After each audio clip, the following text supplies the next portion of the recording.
салому дуруди бепоён ба кулли мухлисони барномаи дар шабакаҳои иҷтимоӣ Фирдавси Хурсанд топ хабарҳои варзиширо мегӯяд. оғоз мекунем.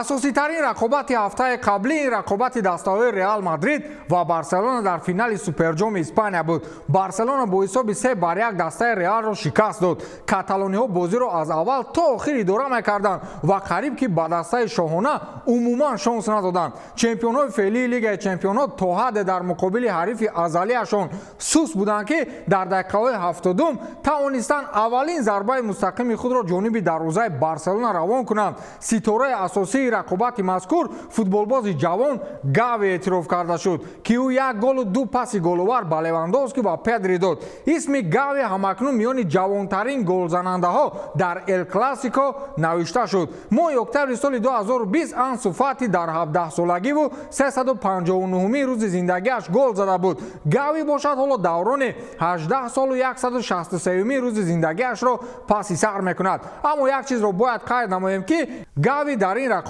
қариб ки бозиро ба танҳоӣ пеш мебурд. 88% пасҳояш дуруст буданд. дар ҳар саи голи даста саҳми асосӣ дошт. 65 маротиба бо тӯб расид. 4 маротиба партофтояш дар дохили ҷаримагоҳ бо баро расид ва дар 9 рӯбарӯшавӣ бо ҳариф ӯ 7 маротиба муваффақ шуд. бо шарофати истеъдоди олии ин бача Хави аввалин ҷоизаи чемпионии худро ҳамчун сармураббии дастаи Барселона ба даст овард. агар Гави намебуд шояд Хави ҳоло ҳам ҷоиза надошт. вале фикр мекунам аз Гави дида ба Хави дастаи Реал хизмати арзанда кард. ранги мунтахаби Дурманблок бозӣ карданд.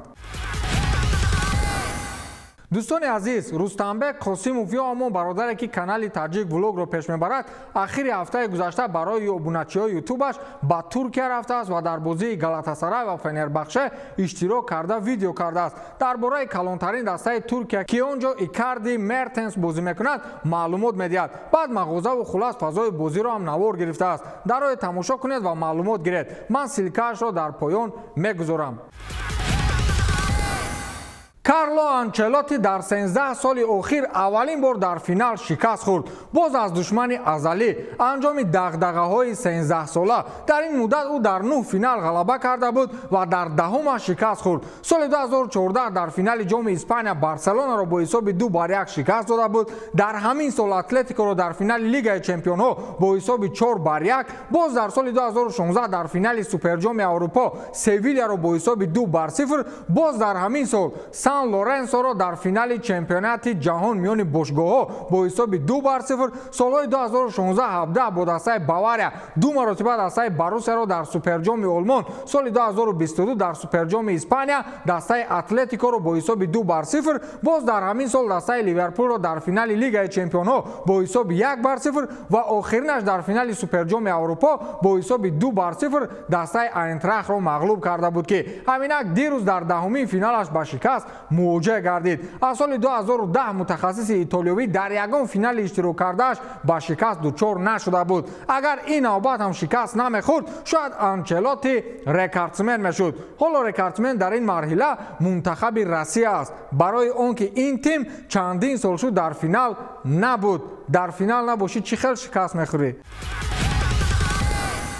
ПСЖ дар 3 бозии охири худ дар чемпионати Фаронса дар 2 тоаш ба шикаст дучор шуд. шогирдони Галтие дирӯз аз дастаи Рен бо ҳисоби 1-0 мағлуб шуданд. бовар кунед забонам ба Месси, Неймар ва Мбапперо шогирдони Галтие гуфтанд тоб намехӯрад. дар 3 бозии охир дастаи ПСЖ аз Ланс бо ҳисоби 3-1 шикаст хӯрд. Анжеро бо ҳисоби 2-0 мағлуб карданд ва дирӯз аз Рен бо ҳисоби 1-0 шикаст хӯрданд. гумонам ҳоло ҳам Месси ва Мбаппе баъди финали ҷоми ҷаҳон ба худ наомаданд. сегонаи беҳтарин бо иштироки Мбаппе, Месси ва Неймар баъди мундиал аввалин бор якҷоя шуданд ва ин ҳам дар ҳоле сурат гирифт ки дар дақиқаи 55 Галтие Килиан Мбапперо ба майдон даровард. ба ҳамаи шикасту рехтҳои охир нигоҳ накарда, ҳоло ҳам дастаи ПСЖ бо 47 хол дар мавқеи аввали ҷадвал аст ва баъди онҳо дастаи Ланс бо 44 хол меистанд. ин як ҳолати маъмулии футболӣ аст дӯстон. дирӯз беҳтарин бозиро нишон медиҳӣ ва имрӯз тамоман бозии бадро. ё мегӯяд барои Месси дигар баъди чемпионӣ дар ҷоми ҷаҳон бозиҳои майдачӯйда дигар арзиш надоранд. шояд ин аст ки дигар ӯро ҳар рӯз дар ба истилоҳ роликҳои рекламавӣ мебинем. беҳуда ӯро рӯзҳои охир Лео Пепси намегӯянд.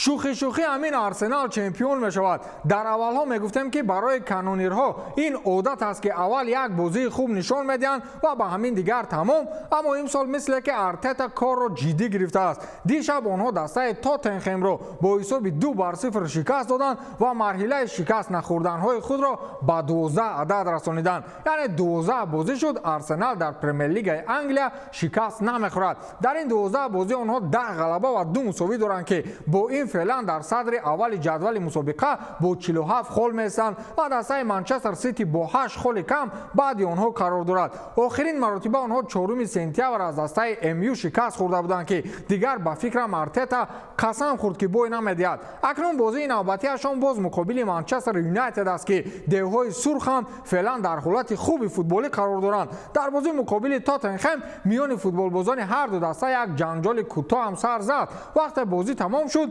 دروازه‌بان آرسنال رامسدل و حمله‌گر تاتنهام ریچارلیسون میان خود بحث کردند و کار قریب به جنگ می‌رسید که استیواردر و یا مسئول اطراف میدان آنها را خلاص کرد. وقت رامسدل برای آب را گرفتن خم شد یکی از مخلصان دویده با پایهای دروازه‌بان ضربه سخت زد که در نتیجه رامسدل جانب آن مخلص هجوم کرد. جنگ را خلاص کردن ولی با قول کشاکشش خیلی ادامه یافت. مخلصان اکثریتشان همین خیلی با قول دیوانند. شاهد بودم یک وقتا که یک مخلص داد زده میگفت که پایش را زده شکنید مسی را میگفت.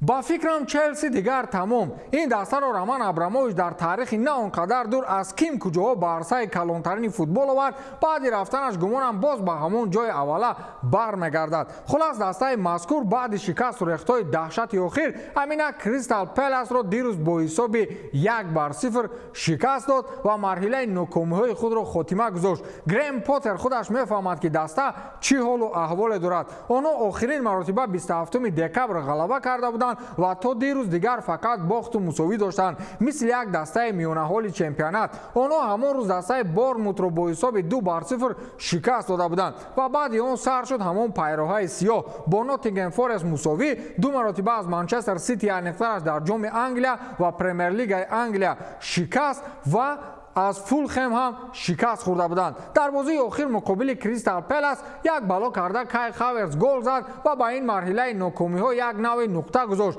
اگر به شرط این نقطه در بازی آینده به ویر گل تبدیل نیابد. با همین تمام تا دیدار نوبتی خیر.